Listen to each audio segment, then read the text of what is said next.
Windsor for this celebration of the sovereign's official birthday. And given the extreme circumstances of recent months, it's an event that few believed would happen. It won't be the grand parade that we're used to seeing every year. It's a smaller scale event, very much a personal tribute by the soldiers of the Household Division. It'll be just as enjoyable. So stay with us for the Queen's official birthday.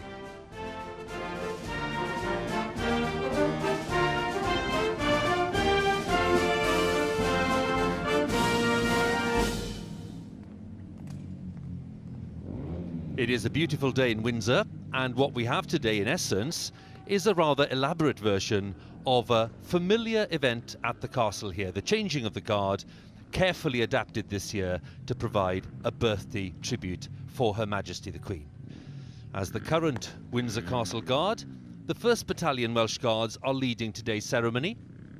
They're engaged right now in the final preparations, final few minutes. It's been a very different event to the one that they had been expecting to lead today on Horse Guards in London for the full-scale parade, but the crisis caused by the pandemic made that impossible. So the Queen agreed to a more modest event with some lovely music, of course, as usual here at Windsor.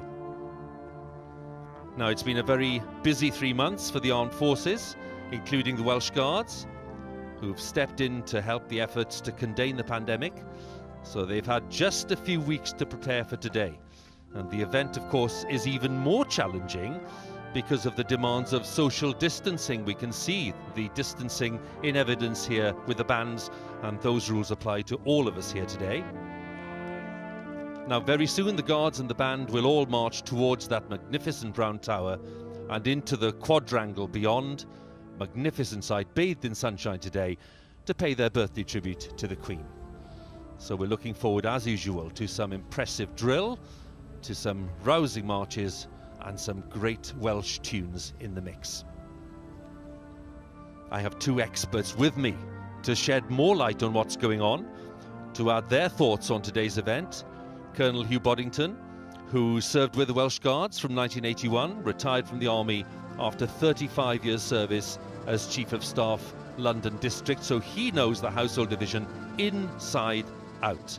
And I'm also delighted to welcome once again the distinguished royal commentator, author and Daily Mail writer, Robert Hardman. Gentlemen, it's good to have you with us. A warm welcome. And Hugh, different circumstances today, but the same high standards. Yes, Hugh, thank you. Same high standards required. We're looking forward to every little bit of this, the whole event.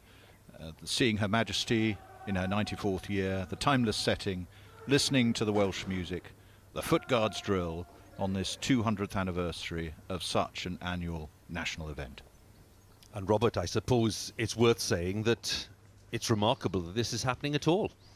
Indeed, Hugh. Until some days ago, I don't think we even expected this event, but it's been such a time of upheaval. I think so many people will find it reassuring today to see Windsor looking so spectacular, and let's not forget to see the Queen in action, fulfilling an engagement live, as it were, for the first time really since March the 9th. Well, it's nearly 3 months since that lockdown was announced, and the national crisis has forced changes in so many areas of life. And for the Guards here today, it meant being on the front line in a different way, facing a deadly new enemy. Stand! Easy! We found out that the battalion was going to be trooping the colour some time ago. To be able to command a parade is a huge privilege. My father was in the Welsh Guards back in the 80s and 90s. I went when I was about 5 years old to go watch my first troop. Ever since then, it's always something that I've wanted to do. When it was announced that I was going to be ensign, it was a very proud moment. 2 weeks after finding out that I was the ensign, I also found out that the trooping wasn't going to happen. The Prime Minister has announced drastic new measures to tackle the coronavirus outbreak. The terrible toll of COVID-19 has been starkly highlighted in the passing of a grim milestone. The number of deaths has gone over 40,000. I got told that we were going to be taken off public duties and then set up to help the national fight against the COVID virus. small team. We went to support testers at Chessington. We were trained and tested and then became testers ourselves. So initially we tested members of the NHS, and then the government opened it up then to the wider public. Upwards of 1,000 people a day coming through. Dealing with this current situation has hit every strata of society. This was something that was affecting all of us, all of our families. It had an impact across the board. My wife is in the NHS. She's a practice manager in Aldershot Med Centre. It is a worry, pretty stressful time for her. Things changing second by second. But to be shoulder to shoulder and working with the NHS staff and other civilian organisations has been a really good experience for the men and women. I've known for about 3 weeks now that we might be able to do a parade of some sorts. We've had 2 weeks to prepare. Normally, you'd start troop training months in advance. This parade is very different to what we'd normally do. It's conducted on grass, and most uniquely of all, it is socially distanced. That is the hardest thing we've had to get across to the guys. Covered off now. They're used to being an arm's distance away from each other. So as you can imagine, sort of almost double or treble the distance has been difficult. And the way we've done that is by use of a pace stick. Initially, it was a bit weird having to keep 3 paces between everyone. But now we've been doing it for the last 2 weeks. It's become normal. Present! Arms! It's every young Guards officer's dream to troop their regimental colour in front of the Queen. Normally, I would receive it from the Regimental Sergeant Major and then do a flourish in front of Her Majesty. I now carry on the colour myself and slow march it through without doing a flourish. It's one less thing to muck up. Commanding a battalion is a huge privilege, and I would be incredibly proud on the day to be standing in front of Welsh Guardsmen and recognise everything that the Army and wider services have done in support of the national fight against COVID-19. Just an insight into the activity of the past few months there, and a point we make every year as we look ahead to the parade is that the ceremonial skills of the very smart troops of the Household Division that we can see here today in Windsor, that shouldn't blind us to the fact that these are very much fighting soldiers and their regimental records tell their own story. And Hugh, we often talk about this dual role, the ceremonial and the operational, but we're also talking today about the skills that men and women have put in to different spheres of activity. Yes, the dual role is our identity, it's our raison d'etre. We are well known for both, and both contain, as we can see, many different possibilities. For COVID-19, the Welsh Guards have had to adapt by reorganising, retraining, equipping, in order to reinforce nationwide. Under the Joint Military Command London, they have prepared for these eventualities and are able to react 24/7. And both roles, as you can see, complement each other. Some of the final inspections taking place, making sure that everything is absolutely perfect, extremely high standards for all the Foot Guards regiments, as we know, Welsh Guards not being an exception. And for the man leading the Welsh Guards today, getting this event ready in record time, a major challenge for Lieutenant Colonel Henry Llewellyn Usher, the field officer in brigade waiting. He's been talking to my colleague Sonali Shah. Lieutenant Colonel, we've seen the Welsh Guards assisting the NHS and others in the national effort. Has there been an extra sense of pride because it's all been happening on home soil? Yeah, a huge amount of pride to be able to play our part in the support to the NHS and indeed some of the other agencies out there in the fight against the virus. So, particularly important for us to be able to help in London and support wherever we can. You haven't had long to get ready for today's event, and in that short time you've had to learn a new way of doing things as well as adhering to social distancing rules. Will there be different nerves this time? Well, I think we train to train the nerves out. We've trained pretty hard for the last 3 weeks, but undoubtedly there'll be a few out there who are, the occasion adds a little bit to it. So there'll be some out there who have got a few nerves, but I have every confidence that the professionalism of the boys and girl on parade will be spot on. What will today mean for the Guards themselves? Well, it means an awful lot to all of us. The honour and the privilege to be able to troop our colour and to be able to mark Her Majesty's official birthday is fantastic. To be able to do it in our hometown is very special. Where the battalion is based is a particularly special moment for all of us. I'm curious, what will be going through your mind as you're standing on the quadrangle waiting for Her Majesty to arrive? I think I'll be like everyone else, focusing on what I've got to do next, remembering the words of command, and waiting for Her Majesty to come out, and just savouring that moment, and also the real privilege to be able to represent our battalion, our regiment, but also the wider Household Division, and all of us who'll be on parade will be focused on giving the best we can. Lieutenant Colonel, all the best for today. Thank you very much. Field officer talking to Sonali. And as we get ready for the event, 1st Battalion Welsh Guards are engaging in the arms drill. This is something we haven't seen before on the day of a birthday parade. So Hugh, just tell us briefly what's going on here. Yes, they're just preparing for the arms drill now. This is a warm-up of mind and body. It's time for everybody to switch on 100% for final rehearsal and synchronisation. And it represents the culmination of all those preparations that you've just heard about for this recently formed and diverse team. Now, if we keep a very sharp focused eye on these ranks, we will spot Guardsman Rhian Morgan from Newport. Now, Rhian is one of only 2 female guardsmen in the Foot Guards regiments, and she joined the Welsh Guards this year. She's been involved with the coronavirus testing facilities at Chessington, and we were chatting to Rhian just earlier this week about this role, and she was very modest and really being incredibly humble about the role. But the point is, Hugh, she does represent a very important development for the Guards regiments. Yes, Hugh, I think first to say that this is a big moment for everybody on parade. And Guardsman Morgan joins a long line of guardsmen from Newport and South Wales in making the grade and joining the Welsh Guards. She told me that she wants no special attention and that she wanted to join earlier than she has. And it's like serving with a band of brothers.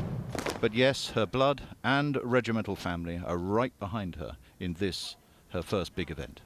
Well, we wish her well. We wish them all well, of course, everyone taking part today in this parade, because it's a special event. It's a bit of a one-off event because of the circumstances of this year.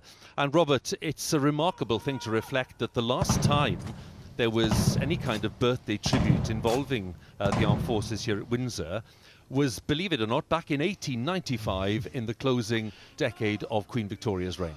That's right, Hugh. It was the birthday parade for Queen Victoria.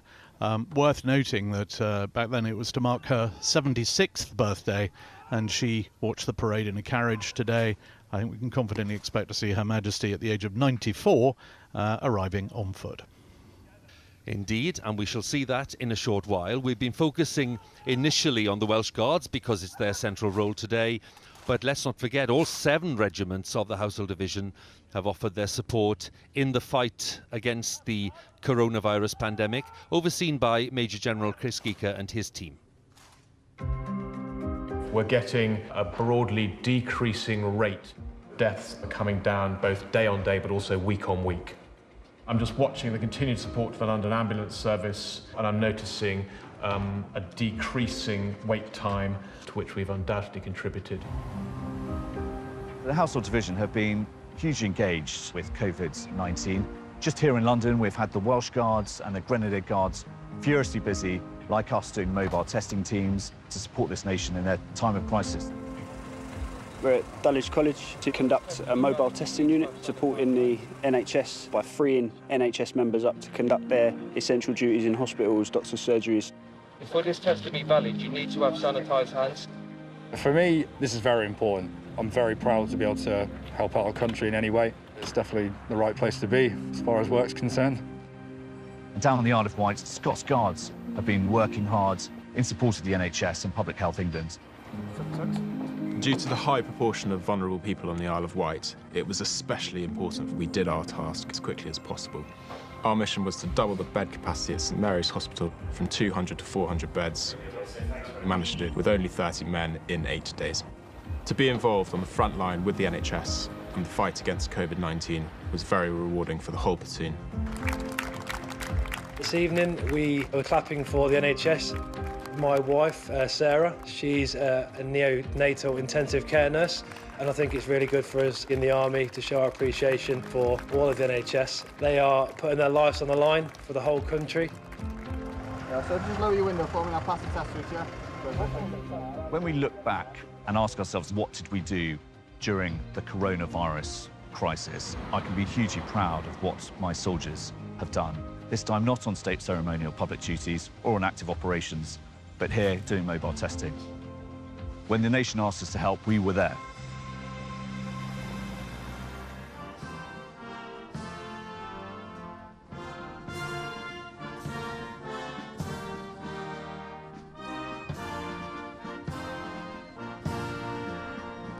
Very familiar tune, God Bless the Prince of Wales, and what makes the parade, of course, for so many observers is the quality of the music, an indispensable part of the Queen's official birthday celebration. And we have musicians today drawn from all the Foot Guards regiments of the Household Division. Now, the man in charge is Lieutenant Colonel Simon Hoare, Commanding Officer of the Household Division Band, and he stepped into the role last year. He's a notable composer in his own right. Last month playing a prominent part in the VE Day commemorations, and a remarkable job to get all the musicians together for this event. He's been talking to Sonali.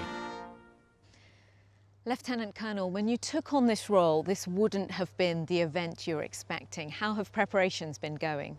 Well, it's been pretty good actually. Musicians have been on lockdown, as well as doing other duties related to COVID-19.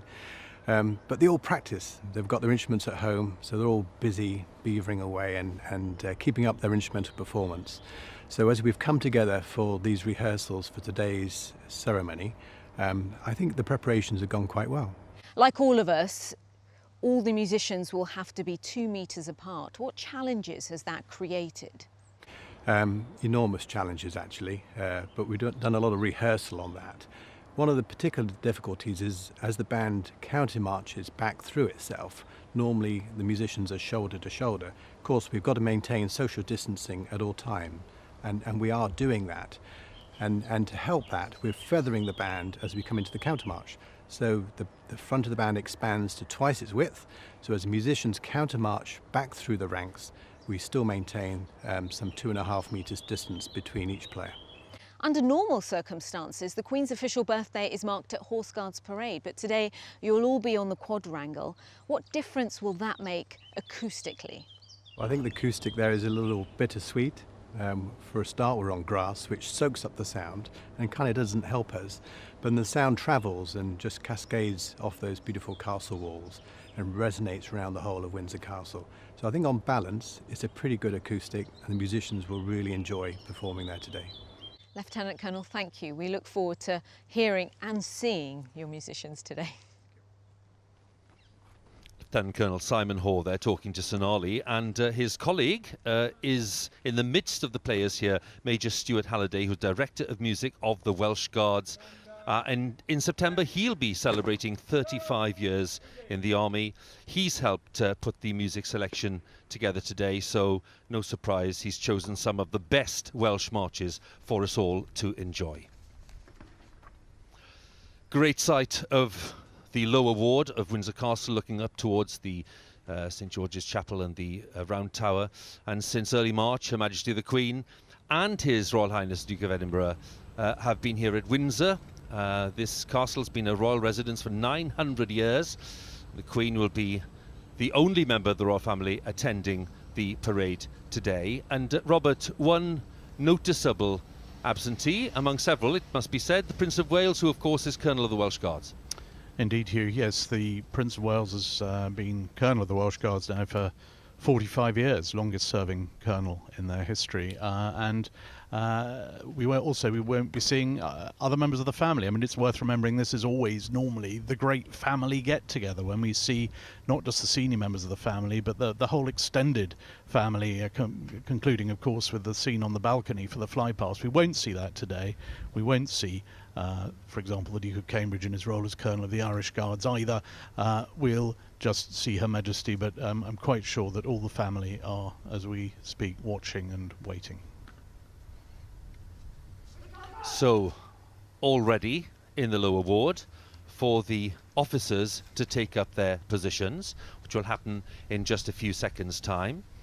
And we will be seeing 3 officers who will be ready to command the men as they are marched up to the quadrangle. We'll see the major of the parade and the adjutant, and then they'll be followed by someone we've heard from already, who is the commanding officer, Lieutenant Colonel Henry Llewellyn Usher.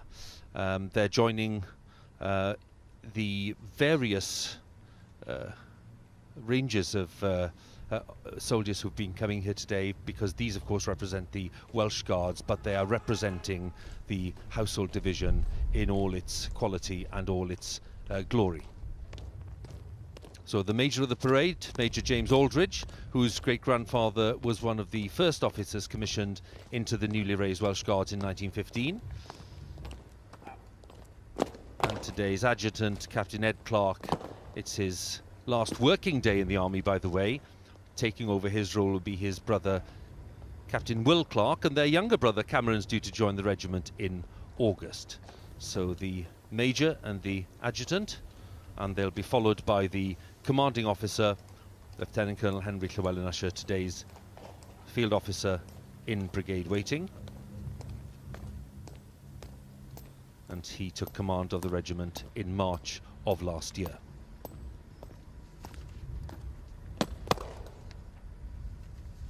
God! Son!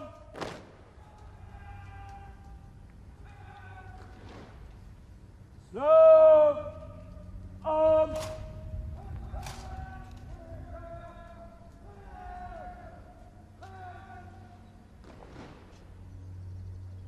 March on the colour! Let's go on to the colour! Quick, march! God! Present! Arms!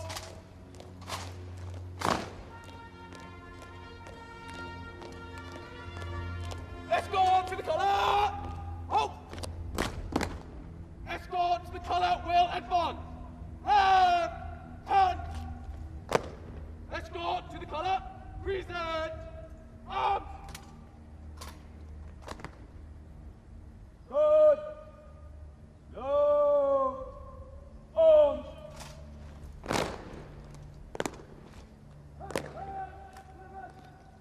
So it's the turn of the colour party to take their positions. Usually the colour would be carried by a colour sergeant and passed to the ensign by the regimental sergeant major, but in order to maintain social distancing in today's event, the ensign today will carry the colour for the entire ceremony, and he is Second Lieutenant Billy Richardson.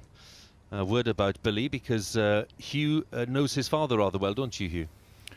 Yes, Ollie and I joined the army together in 1981. Ollie was a well-loved leader of the Little Iron Men in No. 3 Company. We both deployed to Kenya for training, and we were placed on standby for operations anywhere in the world, relying on the unexpected to happen, which of course they duly did. So we sailed south to the Falkland Islands in May, and we were both on the Sir Galahad when it was struck, sadly on the 8th of June. Mercifully, Ollie is a survivor and went on to marry Mary Ann, a wonderful wife and mother. And so we have Billy on parade here today, who ironically deployed to the Falkland Islands recently to continue his father's work in deterring aggression.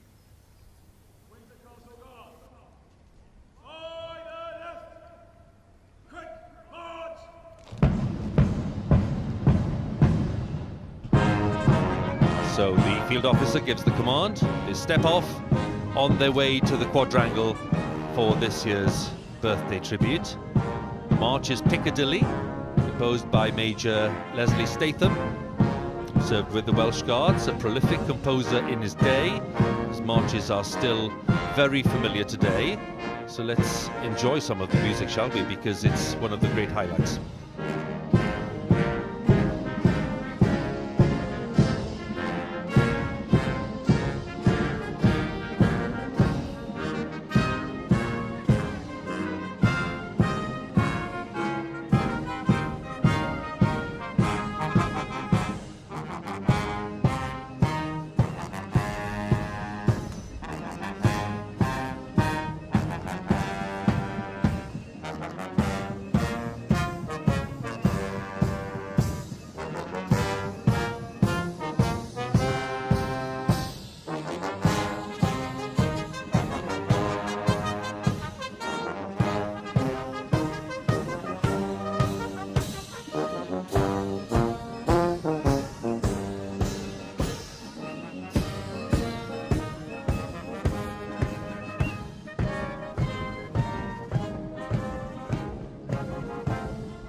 So we are enjoying some great music, and the band's being led towards the quadrangle and the round tower by the senior drum major and the Welsh Guards drum major.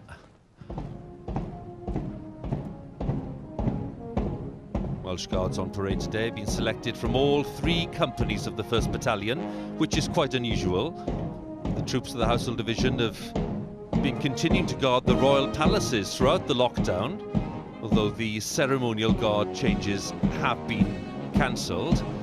And it's a good moment, Hugh, to ask you about Windsor, because you have a very vivid memory of being here on duty. Well, yes, Hugh. Like many other young Household Division officers, I did my first guard duty here within a week of leaving training at Sandhurst. It's a lovely command, working with the Royal Household and the police. It's a great preparation for the bigger stage in London. And if you're really lucky when you're on guard, you may well be invited up for dinner with Her Majesty. Robert, it's worth us asking as well, because many viewers will be wondering, with all the residences that the Queen tends to share the year among, Windsor was the natural choice for this lockdown period. It was, Hugh. The crisis began really just as the Queen was preparing to head here for Easter Court anyway, and she's now been here. It's probably her longest spell, continuous spell at Windsor Castle throughout her life, but this is very much home. There we see the estate, the Windsor Great Park. I mean, this is a place she was here as a girl during the war. This is where she made her very first broadcast, famously in 1940. This is a place where she went to school. Most of her school lessons were conducted here, so it's home, and it's why today the sight of the Welsh Guards coming here onto the quadrangle, for her it will just be a great moment. Well, more than aware of the fact that the Queen is keeping a sharp eye on events is the Major General, Chris Gicker, and among his party are Colonel Crispin Lockhart, who represents both the Life Guards and Blues and Royals of the Household Cavalry, Major Victoria Flood, commanding officer for the King's Troop Royal Horse Artillery. Also present are the Brigade Major, Lieutenant Colonel Guy Stone, and the Garrison Sergeant Major, Andrew Stokes, who always plays a leading role, of course, in organising these events. And Hugh, as we mentioned, the Brigade Major and the Garrison Sergeant Major, they are the key axis, aren't they? Oh yes, they lead the design team on behalf of the Major General. They're the masters of the detail, and they have to brief all the participants on all the detail. Guy Stone, his 2 potential officer sons potentially watching on, he's got a potentially taxing task of obtaining pinpoint accurate weather forecast to recommend a go or no-go decision for this parade, as I found when I was in the job. Vern Stokes, he's the 4th Garrison Sergeant Major that I've seen, and as his regimental motto goes, he's second to none, and I find him the least frightening of the 4.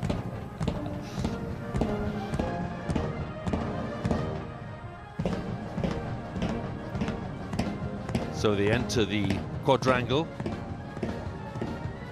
Great Royal Standard, the Birthday Standard flying above the keep, the Round Tower, the statue of King Charles II overlooking the quadrangle here as the mass band appears. The Welsh Guards arrive. There we have the great sight of Windsor Great Park extending way beyond the castle. We remember, of course, the very happy day of the wedding of the Duke and Duchess of Sussex 2 years ago, when they were taken around the park in that carriage procession. Music changing to the Auxiliary Territorial Service March, a significant choice today, because the ATS was the regiment in which Her Majesty served in the war.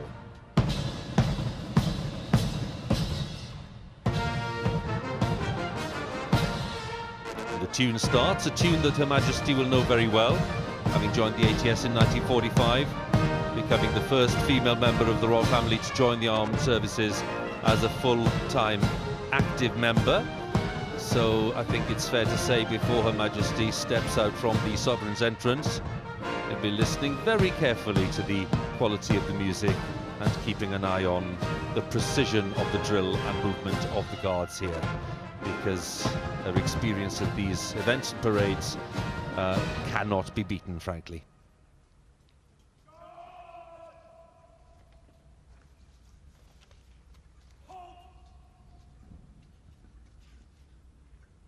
Windsor Castle Guard will advance.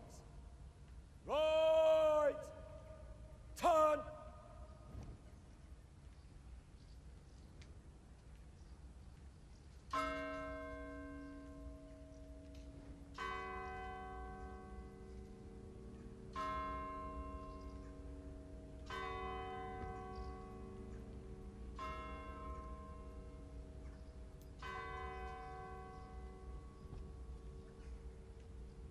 Good. Dressing.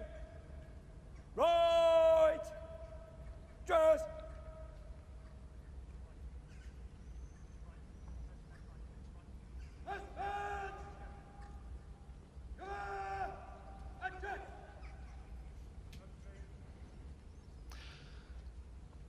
So not long before Her Majesty the Queen appears and will take her place on the saluting base. But also in residence here, as I mentioned, is the Duke of Edinburgh, who just a few days ago celebrated his 99th birthday. And the palace published this rather wonderful image of the couple, the Queen and the Duke of Edinburgh. And Robert, I think it's a fair bet that the Duke himself will, having retired from public duties a few years ago and having reached the grand age of 99, will be looking out from probably one of these windows just to see that everything's in tip-top condition. Yeah, I think you're absolutely right, Hugh. As a colonel of both, former colonel of both the Welsh Guards and the Grenadiers, the Duke knows this, knows the parade routine better than almost anyone, with the possible exception of the Queen. For him, this is just as much home. He is actually, although he's retired from public life, as you said, one thing he hasn't retired from, he's still the ranger of the Great Park. We see the Great Park there beyond the castle walls. He keeps an incredibly close eye on everything that happens hereabouts. Don't forget, when Windsor had its terrible fire in 1992, it was the Duke who led the restoration work. Everything about this place bears his imprint, so he will be keeping a very close eye on everything today.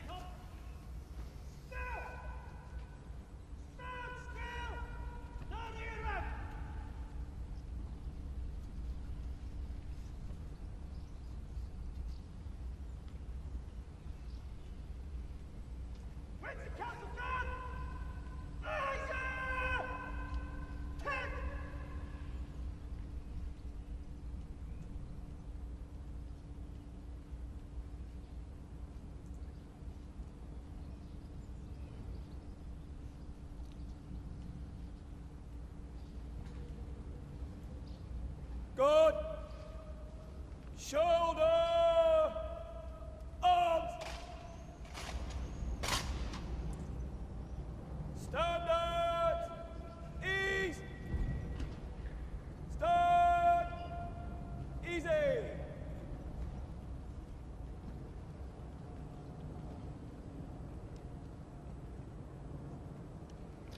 So here we have the colour party, which will soon detach to wait on the north side of the quadrangle. Two sentries with the ensign are Sergeant Rhys Brown, recently returned from Belize, and Sergeant Rhys Rutledge, who joined the regiment a decade ago. And he's been widely praised for designing and managing the Defeat, Don't Repeat scheme that is aimed at helping vulnerable young people and former prisoners to change from their previous lives to realise their potential in society. The colour itself, the colour being trooped today in the heart of this ceremony, was presented to the regiment in 2015 by the Queen here at Windsor. That was the scene on the day in question, celebrating the centenary of the raising of the Welsh Guards by King George V during the First World War in 1915. The colour is richly embroidered with the Welsh dragon and features the regiment's motto, Cymru am byth, meaning Wales Forever, as well as 21 of the regiment's 47 battle honours. One of those is the Falklands, and tomorrow marks the 38th anniversary of the end of that conflict in June of 1982. And Hugh, we've already mentioned the conflict itself and your personal connection with some of those involved and your presence there. And that date of 1982 has enormous resonance, especially for the Welsh Guards. Yes, indeed, Hugh. That colour is a torch that sheds light on many of our past conflicts. And lest we forget, it is the 80th anniversary of the defence in Arras, Dunkirk and Boulogne, when the Welsh Guards were the only formed unit in Arras. For the Falkland Islands, the battalion played its part in the nation's victory, with 38 sadly lost and many more wounded and suffering. But boys, and your families, we hold you in our hearts, and the regiment is here for you.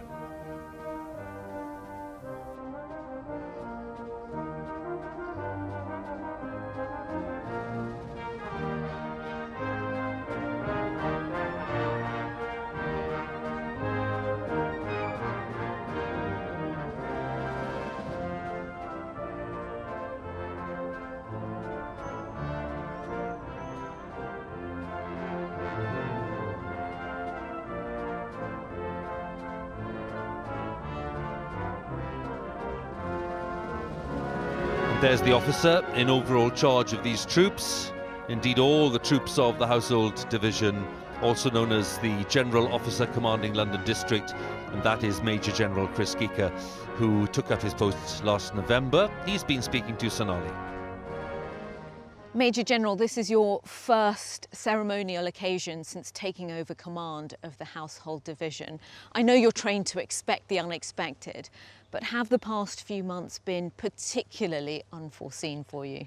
Well, I don't think any of us could have expected the summer that is rolling out in front of us. But I think for us, it underlines the fact that we are both operational soldiers. We conduct operations wherever we're required to do so, in this case in the United Kingdom, but we're also high-class ceremonial soldiers, and that is what we're going to see a bit of this morning. Why is it so important for the Household Division to mark the Queen's official birthday this year in particular? Well, I think part of it is a tribute to the Queen for her guidance to the nation during this very difficult time.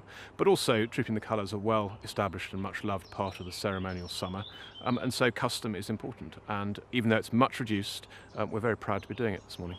You're in charge of overseeing the planning of today's event, and you've had to adhere to social distancing guidelines as well as remember those historical protocols. So I think for us, we're very mindful of the circumstances, and we must provide a parade which is appropriate to the national situation. As you say, it must be socially distanced, but then it's got to knit in some of the well-established traditions of trooping the colour. And so doing that has been a great challenge, but we've enjoyed doing it. We've seen the Guardsmen being part of the national effort, assisting the NHS on the front line. How has that been, being on home soil? So I think everybody has been hugely proud to be a part of what has been an amazing national effort. I think for everybody involved, the opportunity to help, the opportunity to support the NHS and the healthcare sector, and to be part of this great national effort at a time like this is something we've enjoyed doing and we've been really proud to be a part of. Major General, thank you so much. Major General Chris Geeker talking to Sonali just a short while ago, because he's now on parade ready for this birthday tribute to Her Majesty the Queen, and just to underline his responsibilities for all of the troops on parade today, indeed all of the troops in the Household Division. It's interesting, Robert, isn't